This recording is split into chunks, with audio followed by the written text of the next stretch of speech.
I'm Susan Meehan, and we're here today on Thursday, July 9th, 2015. And I'm interviewing Fred Schreiner in his home at 2799 Rittner Highway, Carlisle. And we have a lot of things that we want to talk to Fred about. And I'm going to start by asking him to tell a little bit about how he came to be in Cumberland County. Well, I was born in Cumberland County. My dad's people moved frequently, and they would be back and forth across the Franklin County line. So my dad grew up partly in Franklin County and partly in Cumberland. But my mother was born in Newburgh, and her family had been in that area for 3-4 generations, you know. And so What was her maiden name? her maiden name was Filer, Fyler. And if you're from New England, possibly you've heard that name before, because they came into New England in the 1600s. And then my mother's crowd was one bunch that they went into New Jersey first, and then they eventually wound up in Pennsylvania. But you don't hear the name much around here. But there are a bunch of them in New England. So, but she was basically, because of her mother was a Heberlig, and the Heberligs were here early.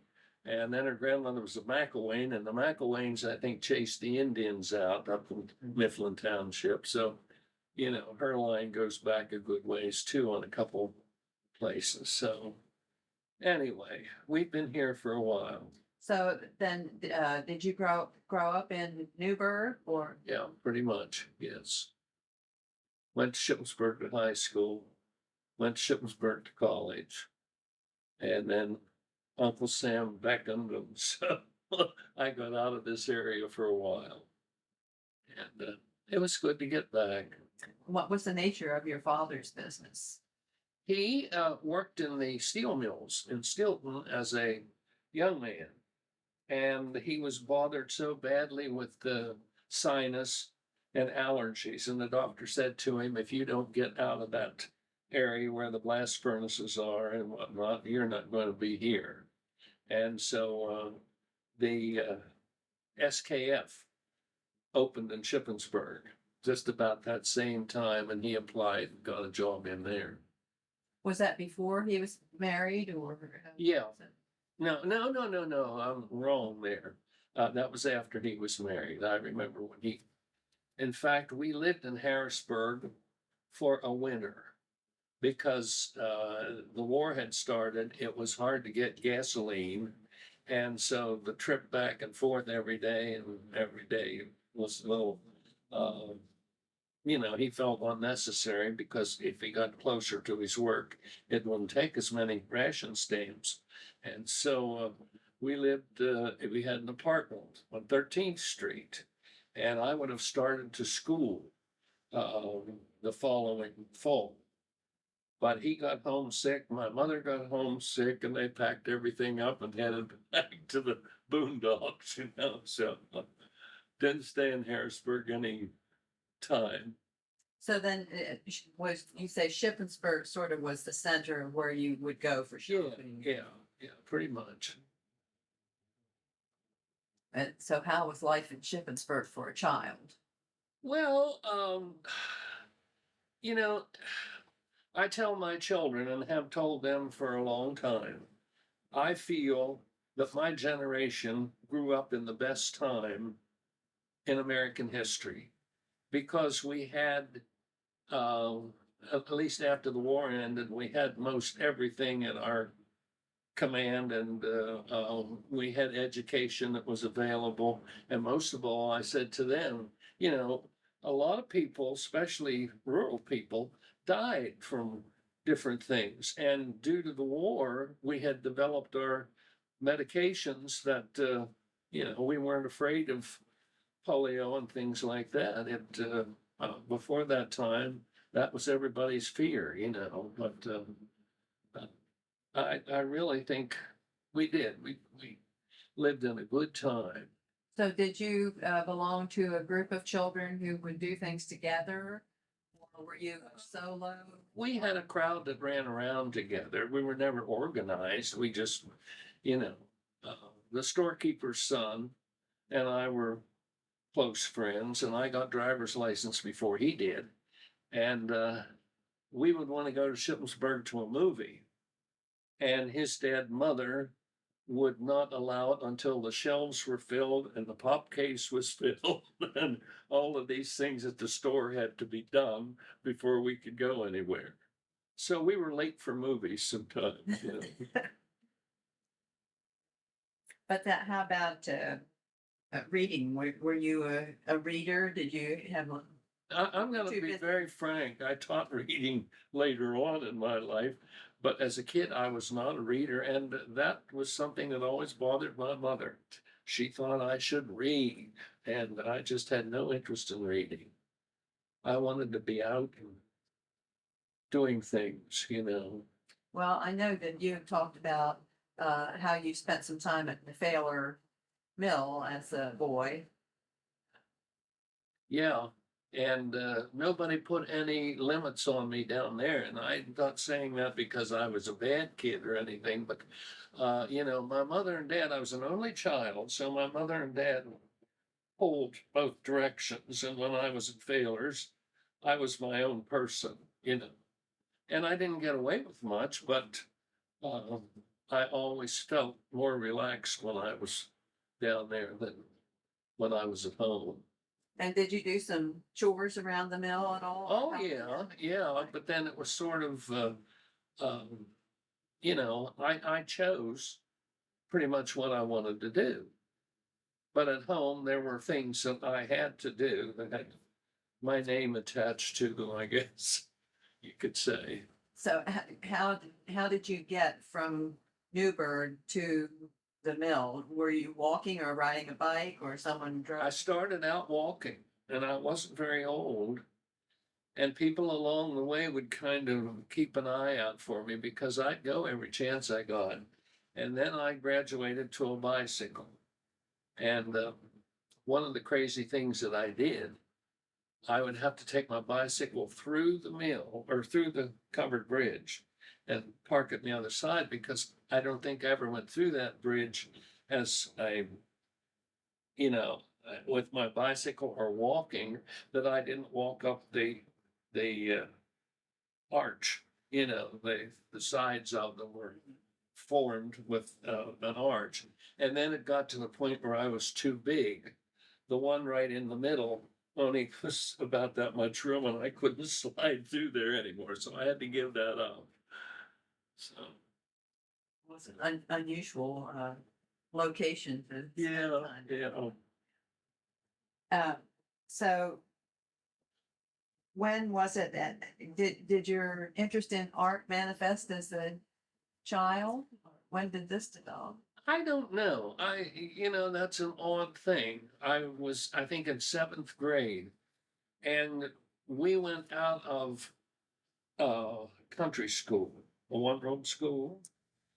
Sixth grade was as far as you went, and then you were transferred to Shippensburg to the junior high. I'll just interrupt for a minute. Was that school in Newburgh? or- Yeah, yeah, it was where the firehouse was until about maybe a year or two ago. They built a new firehouse right on the edge of town. But our school, actually, it was a two-room school, but they hadn't used the other side for anything but elections in my lifetime. I don't remember that ever being used. I think the Boy Scouts met there for a time. But that one room was just sort of there. Nothing was ever done with it. But we had all 8 grades in the one-room school and one side, and then it got to be too much for one teacher. Um, you know, families were getting larger, and so they decided to take seventh and eighth grade to Shippensburg. So that's how we got to junior high. And at that point, that was my first experience with art class. We never had art class in country school. we had an excellent teacher, and she was so good, but she was not a musician, she was not an artist, and so until you got 8 grades, reading, writing, arithmetic, and once in a while geography, and once in a while history, that took the day, you know.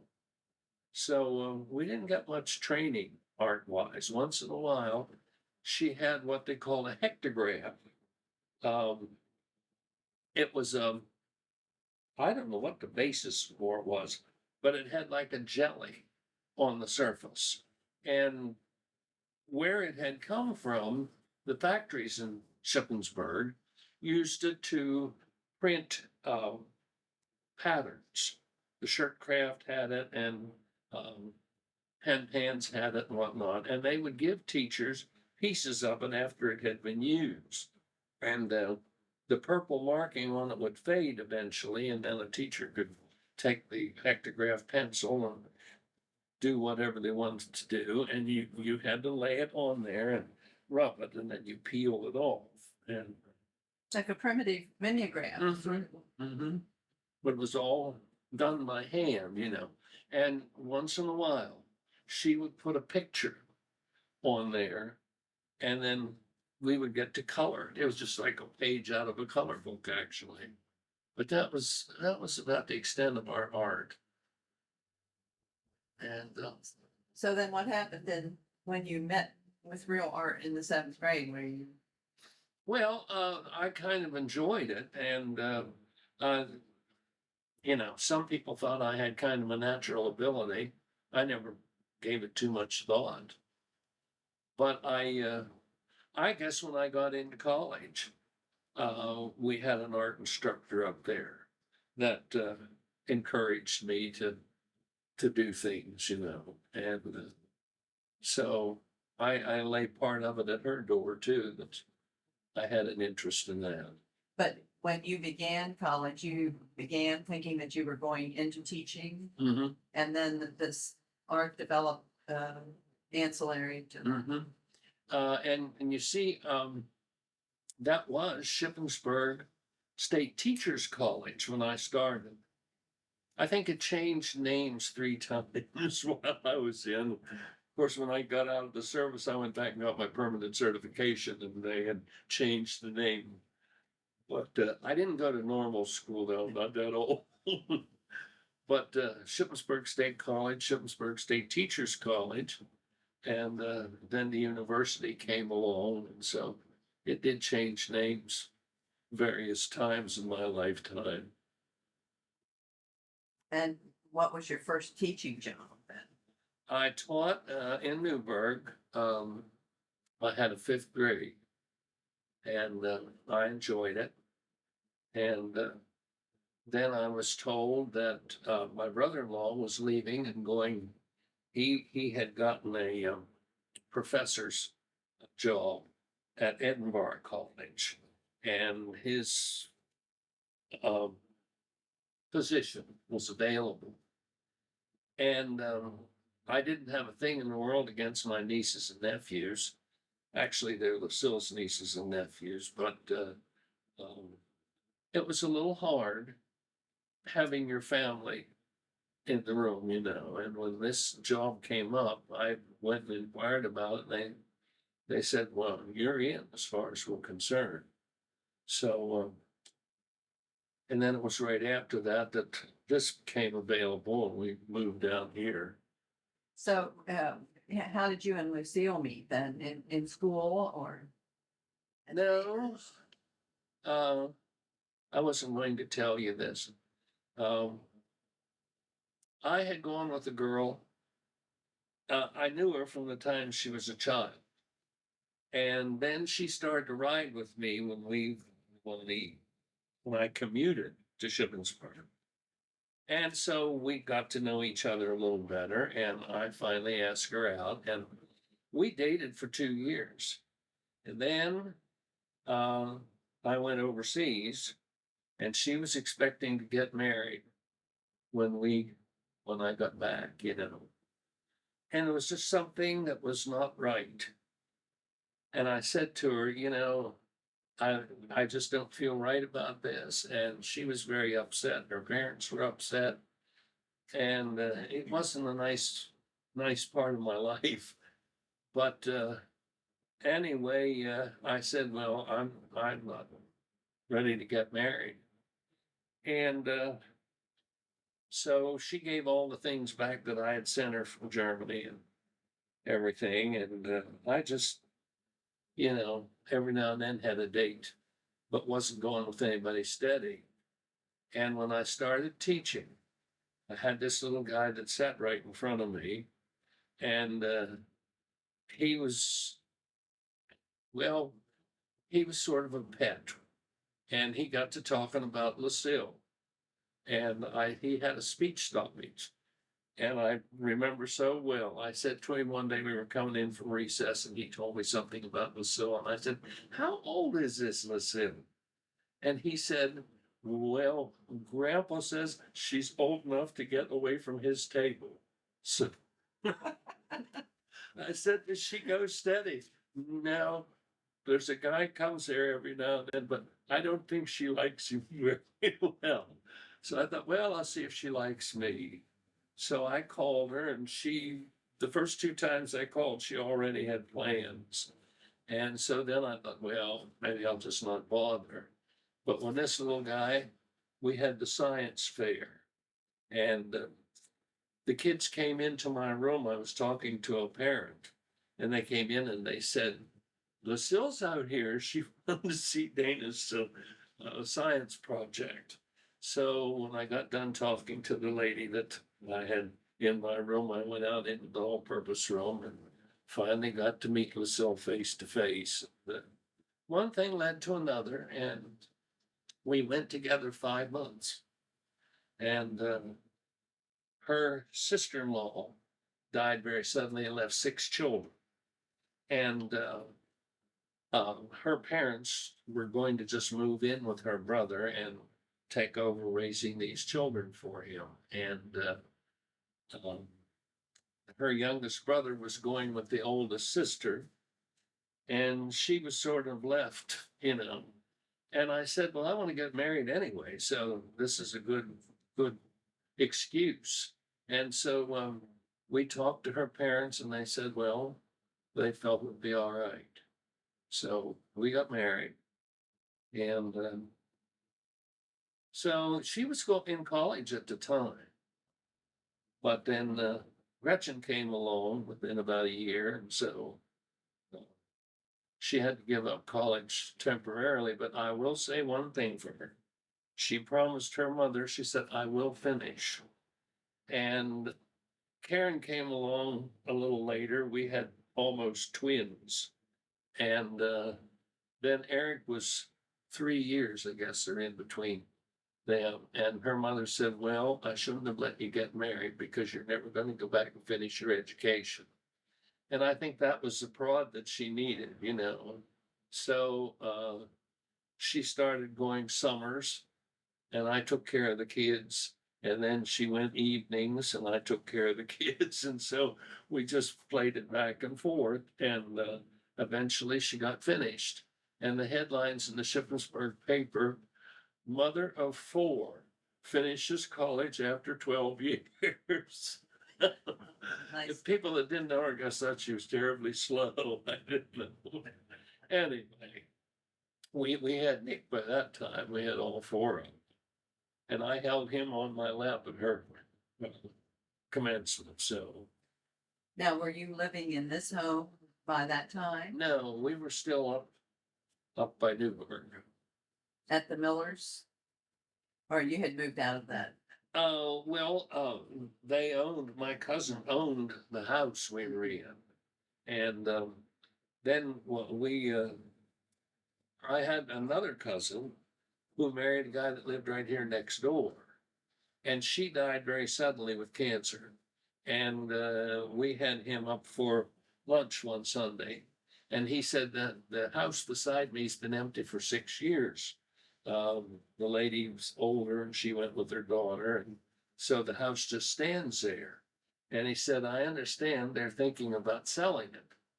And he described it. He said, it's in terrible shape. He said it's, some people would figure it's falling down, but he said it has possibilities. So I said to Lucille after he had gone, "Do you want to drive down there and look at that?" And she said, "I don't want to live in Carlisle. I don't know anybody down there that way," and so on. And the following day, I guess, I went to school and I came home. She said, "If you want to drive down to Carlisle, that house, I'll go with you." So we came down and he had a key next door. And so he brought us over. My leg went through the living room floor the first time we walked in here. There had been water in this basement there were springs, the spring comes up right next door. And the basement was full of little bubbling springs. And I guess the wood had just deteriorated from the dampness and everything. So we got that taken care of. Did you know when you came in that you would like to have that? Was it Yeah, one of those? yeah, I said to her, we could do things with that. The road came clear in uh, to right out in front of the house. It actually wasn't a road, but it was level, and then it came down. You had to step down to get down onto a great big old porch they had put on the front of it. And so we had a bulldozer dig that up and put a lawn in there. And all the neighbors said, somebody's gonna come driving down there and go in that hole you created down there. But we've never had anybody go into a hole, so it, it, it was fascinating. The guy whose mother lived here and he was raised here, just lived up on the hill. And he kept a close watch on us, And I'll have to tell you what he said. We tore the porch down and we dug out and made a lawn out here and put some flower beds and things out there. I decided one time that I had seen a house done with stripes around with shutters. So we did the shutters with a dark green and put a Williamsburg tan around each of them, around each of the panels. And he came down for the mail and he was walking along there and he said, "What are you doing?" And I said, "I'm painting." "Well, what are you painting? It doesn't look white to me." And it always before there had been white shutters downstairs and dark green upstairs, which is kind of traditional in this area. And I said, "Well, it isn't supposed to be white." And he said, "Well, it just looks like a damn gypsy camp if you." And then I ran into his cousin in Shippensburg one day, and he said, "Is he ever tickled?" He said, he just said, "You got to come down and see what they're doing with Mom's house." So I found out actually he didn't really think it was a gypsy camp. Well, can you tell us the origins of the building? Well, I don't know. When Mary Lou was doing her tavern book, I had gone along with her up the country to look at different buildings and tell her what I knew about certain things. And I said to her at the time, "Mary Lou, I think the original tavern was up here on the hill because John Miller had advertised it in 1793 or 95. I'm not sure which anymore. It's been a long time. But I said, it's part stone and part log. And I said, that's what that building is. And it's 25 feet square. And I said, that's what that building is. And I said, I think if I have calculated it correctly, the road used to go behind this house, which didn't exist at that time. And it went up there and then went up to Newville on what is now the Mount Rock Road, And I said, the tavern, as far as I can ascertain, was up there on the hill. And then they built this after they changed the road out here. And Mary Lou said, no, I don't think so. She said, I think the original tavern was here and was probably torn down when they built this brick house. And after they And what had, year was that? You- well, Approximately. whenever her tavern book came out, I can't remember. No, that house was built, that this house. Oh, that this house was built, we have never found a Oh. date. Um, even the tavern licenses didn't talk about a date. The old tavern it did, but then it was very widely known that they had torn the old tavern. Well, they didn't tear it down. They put it into a dwelling, and they didn't take people in anymore. But it was an odd building. It was half log and half stone, mixed. You know, with stone so far up and then log on top of that. And uh, I'd never witnessed this, but people who grew up here in Mount Rock and were older. I had a lady up here on top of the hill who used to fill me with all kinds of information, you know. But she said that building never had an inside stairway. And when they were tearing it down and they took some of the old siding off, you could see a doorway out that went outside, but there was no stair. You know, there were no stairs there. But you could see the imprint of So the door. did she think that the building? Well, she didn't know. I suggested that to her and she said, well, I don't know. I wasn't around here then. She was born in this house. Oh. So I don't know, but I still think, and I talked to Mary Lou, and she said, I think I should have delved into that a little deeper because she said, I think you were probably right. But it's gone now, and they built a big fancy house where it had stood. So, Well, now, how about the smaller log building that's an outbuilding here? What's the story on that? uh, the log house, a guy called me, and he was from up by Roxbury, and he said, Fred, you want a log house? And I said, well, I don't know. What do you mean, do I want a log house? He said, this fella has a log house back in one of his fields.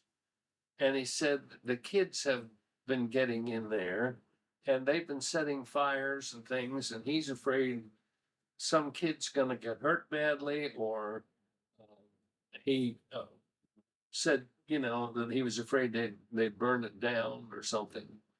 And he said that he wants rid of it. And I thought, you probably would be the person to talk to. Maybe you'd want to move it. And I had never entertained an idea like that, you know. But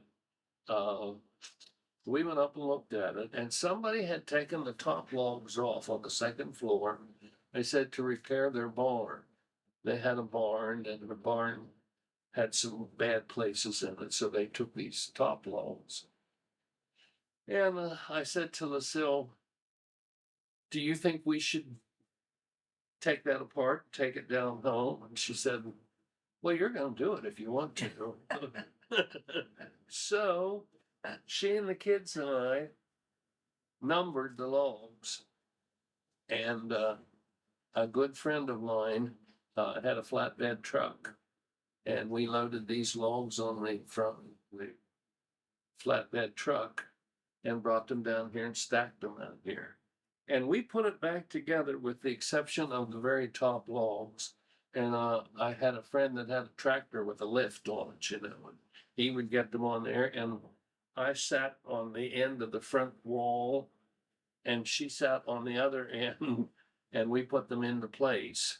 And we had drilled to make sure that we had them tight, you know, and put pins. We had metal pins that we put down through. And then when we did the roof, we took the rafters and I put them together on the ground. And she had a ladder inside up the back wall, and I had one outside.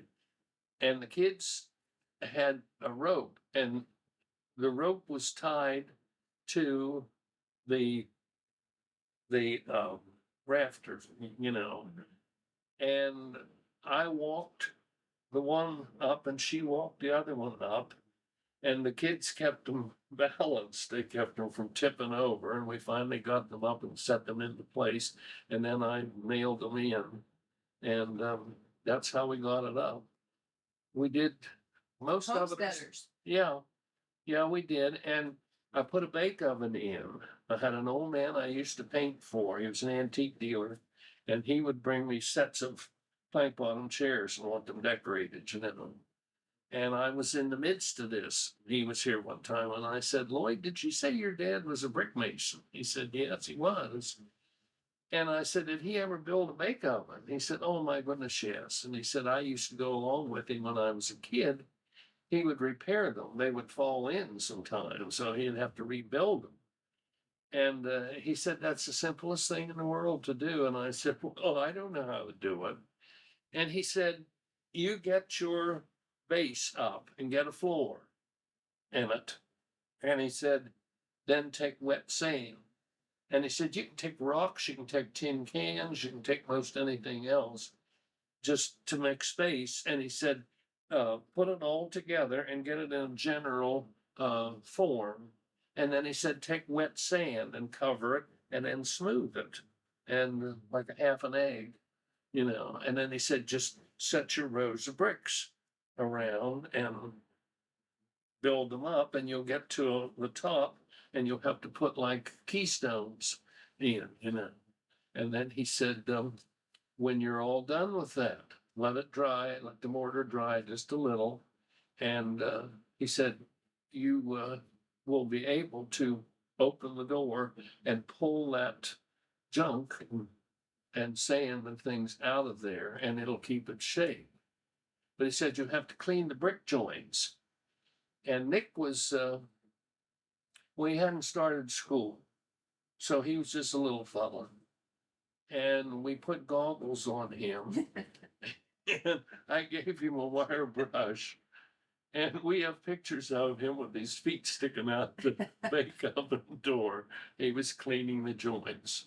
So we had, and Nick also had another duty.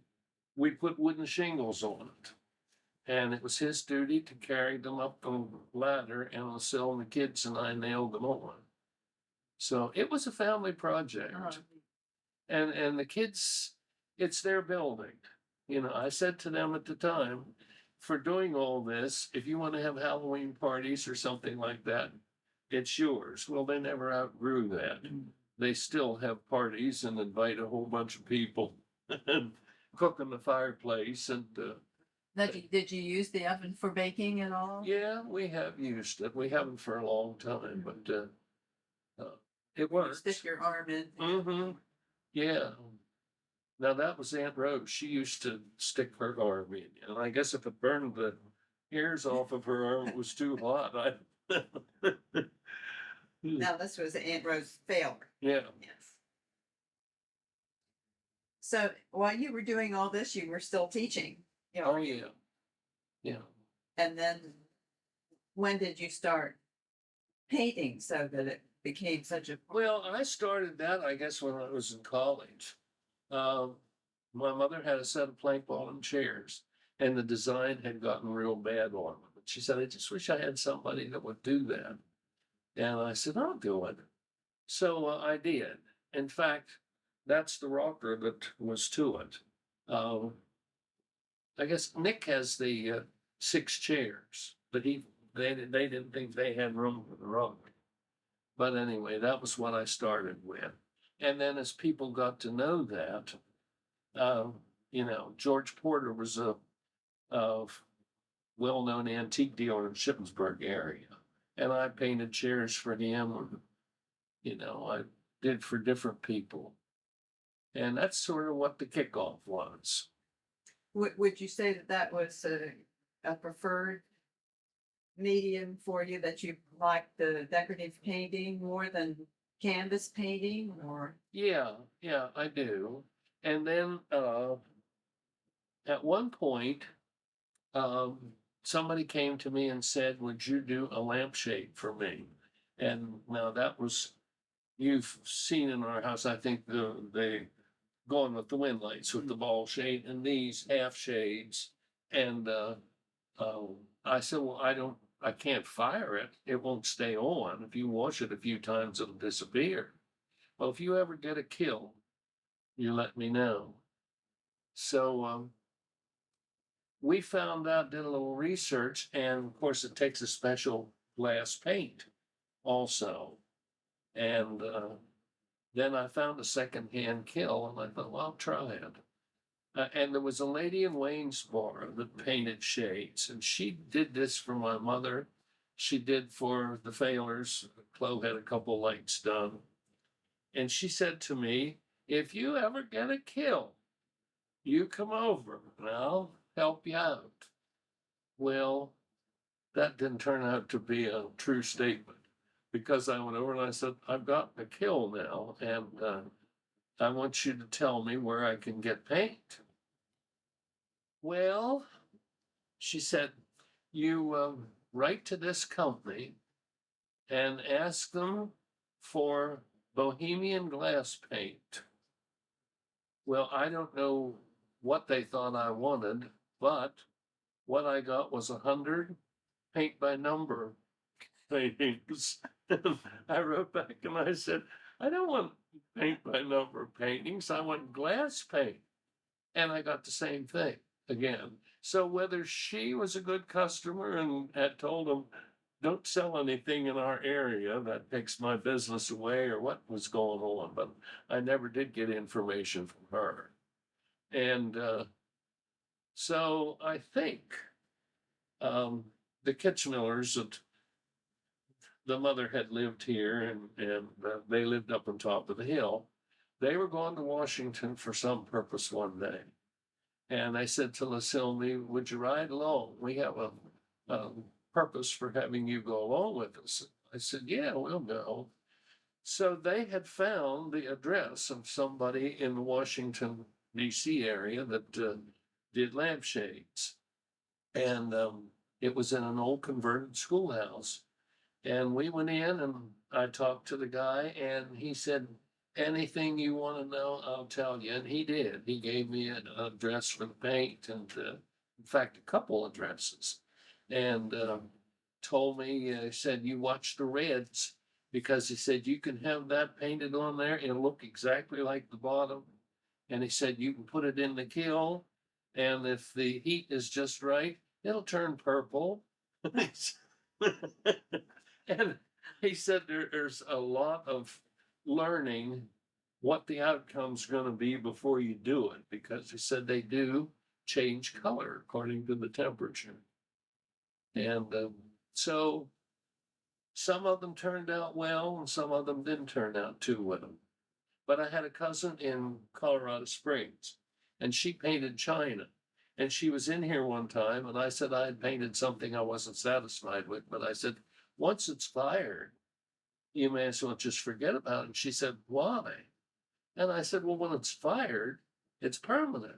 No, she said, she said, get yourself some Wink rust remover at the supermarket. And she said, you get on there with a Q-tip. And she said, you can take that all off and start over, put something on. So I use a lot of rust remover.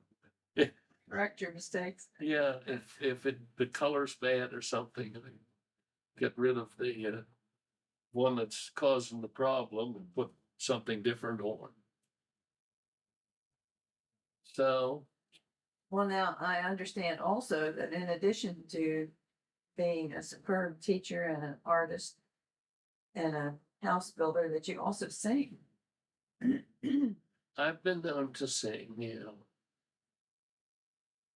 this church choir singing or? Oh, that's where it started pretty much. Yeah, and then when I got into high school, the choral director got a hold of me, and she heard me singing alto in a class. We had a music class, and my voice hadn't completely changed, and I didn't realize I was singing harmony. And she kept saying, who is singing alto? And nobody answered. And finally, there was a girl by the name of Doris Eshelman in my class, and she sang alto. And she said, Doris, you go around and see if you can find out who's singing the same part that you're singing. And Doris got to me and she pointed, and I thought, oh, now what am I in for, you know? But then I kept on with chorus. And then the band director uh, had a meeting of students one day, and he wanted to know if I would take an instrument. And my mother taught piano, and she also played the organ in our church and whatnot. She was quite musical. And she tried to give me lessons, but it never worked. I didn't do it to suit her. And so she would say, well, that's it. I'm not fooling with you anymore. Just stay away from the piano. And so I did. But then when I got into college, I had gone to state orchestra twice, district orchestra and then all state. What instrument? Bass fiddle. And so somebody had told this guy from Harrisburg that had a dance band that I played bass fiddle, and I said to him, I don't improvise. I play by note, you know. And he said, do you think you could improvise? And I said, oh, I could try it. And so they got 5 of us together, I guess, one evening, and we were on campus, and it went pretty easy. And they did numbers that I knew, you know, they were popular things. And little by little, he got a name for himself in this area. And then we got to going, we would go as far as Hagerstown in Maryland, and then we'd go. He had a lot of Italian relatives, and some of them were in Philadelphia, and we'd go play wedding receptions and things like that, you know. And finally, he decided we were good enough, we could go to Atlantic City and play. So we spent 3 summers playing in a club in Atlantic City. For dancing or just for background? No, dancing. Yeah. Yeah. And Well, and then did you start singing in addition with the band, or? if it was a vocal number, yeah, I had the singing to do too. But then when we had to join the union, your musicians union in Harrisburg. And so the one guy he was a bass man. And he said to me, I think I know you. Did you try out for chairs at the district orchestra and made it to state and whatnot? And I said, yeah. He said, I thought so. I don't know your name, but I thought so. He said, we have an opening in the Harrisburg Symphony. Would you be willing to play in the Harrisburg Symphony? And I said, well, we're busy and I'm in school. I've got a lot of things to do. And he said, we practice on Sunday nights and Tuesday nights. And he said, the concerts, I think, were on Thursday, possibly at that time. And he said, we pay union scale. You know, I didn't make tons of money. Right. But anyway, I did 2 seasons. And then, of course, again, Uncle Sam caught me. So that ended that. Because I didn't pay my union dues after I quit. And if I had wanted to go back in, they told me I'd have to pay all those back union dues. So I thought, you know, I didn't want to be 2:30 in the morning with a family and that sort of thing anyway. So gave it up. And I had my bass fiddle, and my oldest grandson is very musical, and he plays bagpipes along with other musical instruments. At high school, whatever they needed, that's where they put him, you know. And he adapts quickly, and he does a good job. But anyway, I said to him one Christmas, I said, okay, I have something for you that I hope you appreciate. I want you to have my bass fiddle. And he gave me a hug and he said, I don't know when I'll ever use it, and I don't know where I'm going to store it, but I will take it. And my oldest daughter came to me and she said, do you recall about 2 years ago, you gave that to my sister? I said, oh, I didn't. And she said, yes, you did. So I went to Karen and I said, did I give you my bass fiddle? And she said, yes, but you gave it to somebody else. And I had forgotten about it. And do you know, I had a brother-in-law who played in a country western group. And his son came down here one night and had a bass fiddle in the back of the car. And he said, I don't know anybody else that would appreciate a bass fiddle, but he said, I think you're the one that should have it. I don't want to sell it. I want to keep it in the family and nobody else wants it. So he said, you just inherited a bass fiddle. So I had two of them, which solved the problem. So each of them has a bass fiddle now. So anyway, Well, I can see that you're a man that doesn't like to sit still.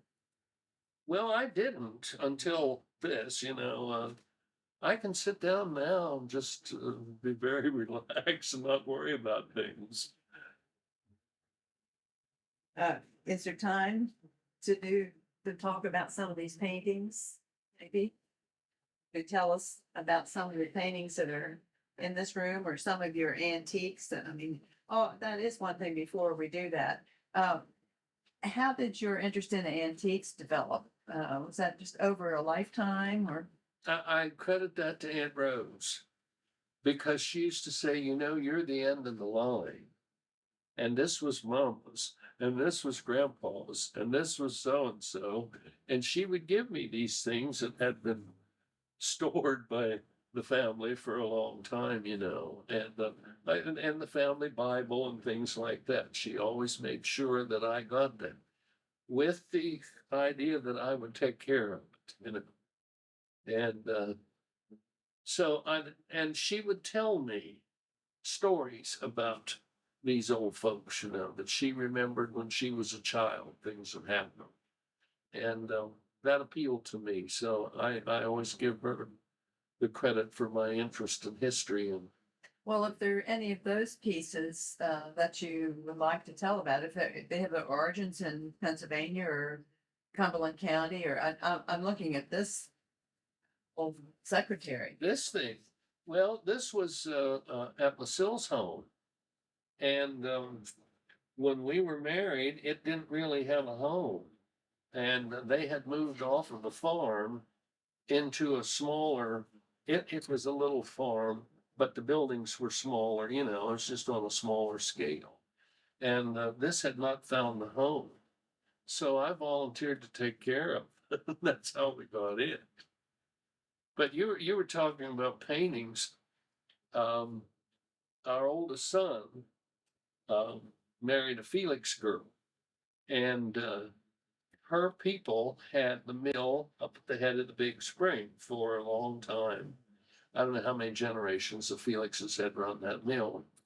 And maybe I showed you this before. And that's not the original. When Carol's parents died, the Felixes, her parents, her oldest brother said, well, I really think I should have that painting of the mill. Carol said, Benny, Fred's dad painted that, and I paid him to give to Mom and Dad for a Christmas present. So she said, I don't think you're entitled to it. Well, then he backed off. He said, oh, I wasn't aware of what went on there.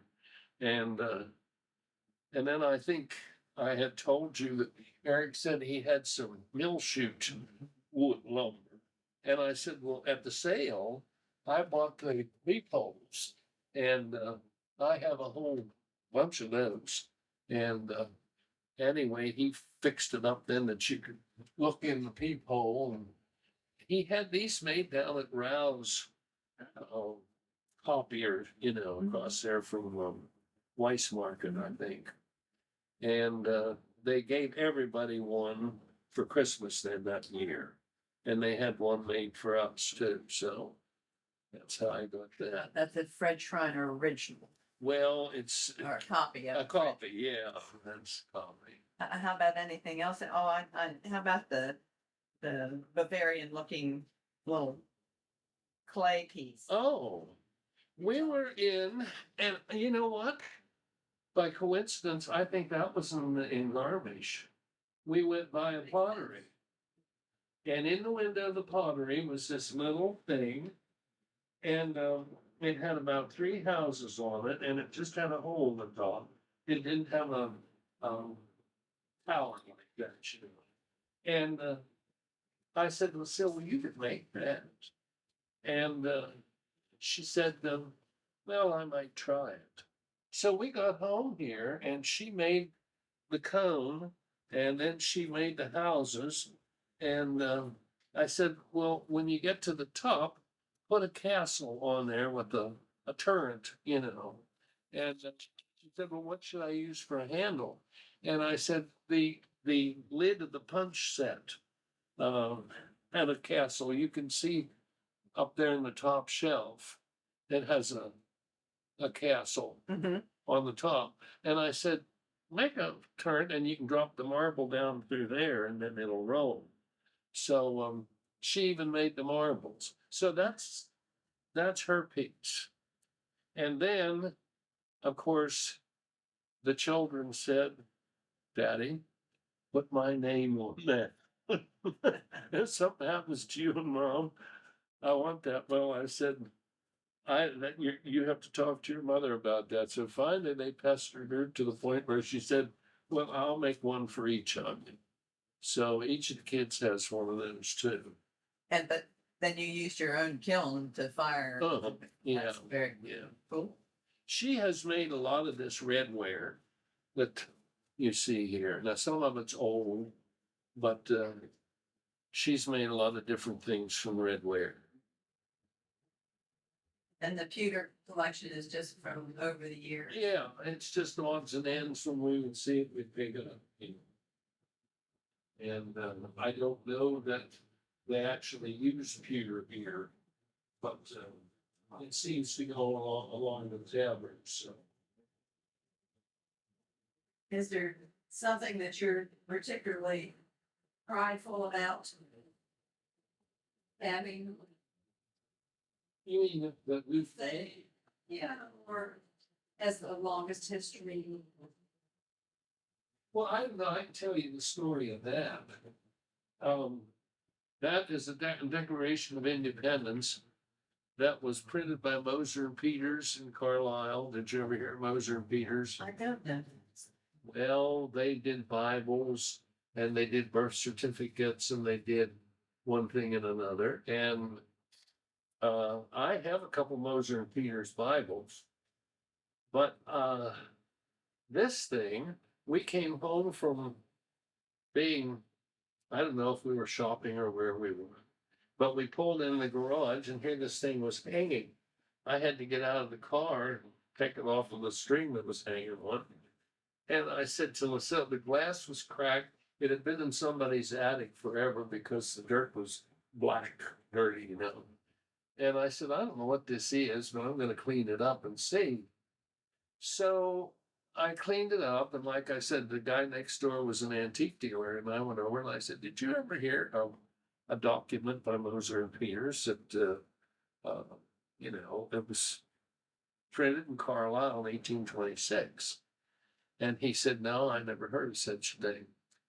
And my dad and mother had been at Sam Miller's auction out in Mifflin. And the next thing to come up after this was a set of brass scales. And my mother had scales, but her scoop was tin. She liked the looks of this brass scoop. So when they put the scoop up and they hadn't gotten a bid on this, they just threw it in with the scoop. And they came down around here to show off their scoop, and we weren't home. So my dad just said, well, I'll leave a calling card. And he hung it out there in the barn.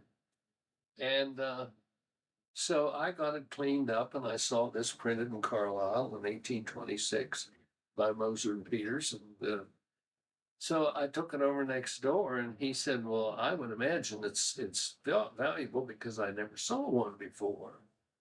So they were doing some kind of an open house at the Historical Society. I think it was when they built the The new hall. yeah, yeah.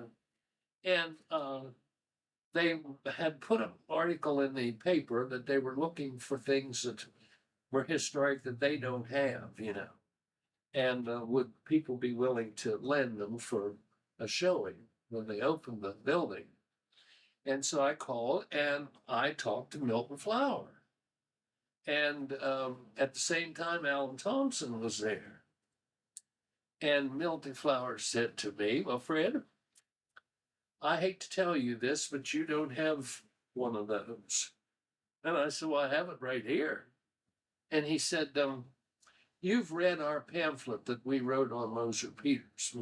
We said in there very distinctly that it apparently they had planned to do it, but it was apparently too large for their presses. And so they discontinued working at it and never did any of them. And I said, well, I have one. And he said, well, I'd like to see it. And I said, well, just because you doubt my word, I'm going to bring it in. Are you going to be there? Yes. He said, we'll stay. So I marched in with it, and Milton looked at it and he said, that's authentic. And I said, I'm sure it is too. And I said, what would you think it would be worth? He said, it's priceless. So I called my dad when I got home and I said, you know that old thing you hung in our garage? And he said, yes. I said, one of the major historians in Carlisle says it's priceless. He said, good, sell it, we'll split the money. And I said, oh, no, indeed. You left it down there, it's mine. So he deviled me as long as he lived about when are we going to sell that, split the money. And I said, well, you're never going to see any money from that. So that was the story of the Declaration of Independence, but it was printed. Jefferson and Adams both died on the 4th of July, 50 years from the signing of the document.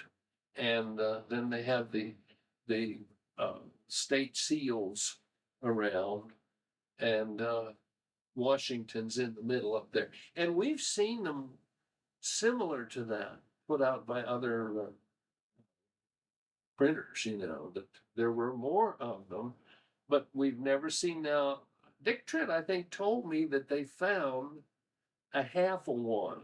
It was torn in two, and they found it down at the Historical Society somewhere. I think it was Dick said. They have a half of one, but nobody seems to know anything about another whole one.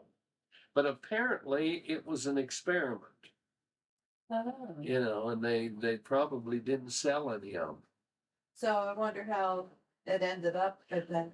I don't know where it Then came from, problems but would it be- was in somebody's attic for a long time, because you know how an old house and in the attic, black dust accumulates, and it was dusty and dirty. About the grandfather clock. Are we- Do you really want to hear about the grandfather clock? Well, it's the undertaker in Shippensburg, Van Sile, had a hill clock from Harrisburg, and it was peeling. The face was peeling. And so he come down here and he said, would you paint this face again? And I said, if I can paint it over onto something and I have it to look at when I do yours, I said, I think I can handle that. Well, he said, you just go ahead. So in the meantime, they had a detour back this road over here, and they had a big sign out here, put it right out in front of the house, big obnoxious thing, you know, and it said detour. And so finally it fell down. And the road crew came by and I said, would you take your sign and your big pole? Oh, that isn't our department. We don't know anything about that. So I took it out, put it in the garage. And I thought if they ask for it, I'll give it to them. If not, it will maybe come to another use. So when the undertaker had gone, I said to Lucille, what can I put that on? And also in the meantime, I had gotten a dozen chairs to do over for this dealer that's over in, he's gone now, but he was over in York Springs. And he said to me, I brought something along, I don't know if you'd be interested in or not. And I said, what's that? He said, I've got a clock case out there in the truck. And he said, would you want a grandfather clock case? He said, won't charge you very much for it. He said, maybe you could paint a chair or something and we'll swap. And I said, well, let me look at it. So I looked at it and he said, it's English. It's not an American piece. And it was black. And so I said, yeah, I think that would clean up. So I brought it in here and there it was. It stood there with no face or no works or anything in it, you know. And I was going to work at this undertaker's face. And I said to Lucille, I'm going to get that old aluminum sign that says detour, and I'm going to paint that clock face on the back of that sign. So I took my trusty little hand jigsaw and I cut it out and I painted it. And then after I painted the original one again and called him to come get it, here I am with the clock face. And she said, I know what you're going to do. You're going to put that in a case in there. So I put it in there and we got a little 2-battery contraption to put on the back of it. And it's been running, I would say it's 15 years. Now, we've replaced the battery several times, but anyway, it's fake, you know. Well, it's an original. Yeah, it's an original, all right. Now, what is the scene at the top? I don't know. Was that But on that's, the that original? was on Yeah. this hill clock from, it was made in Harrisburg in an early time. So it's a Pennsylvania scene. I guess. Well, we don't want to keep you, we can make another time after you've been at the beach. If you want to. Well, You have some other if you things. think it's worthwhile, you're welcome.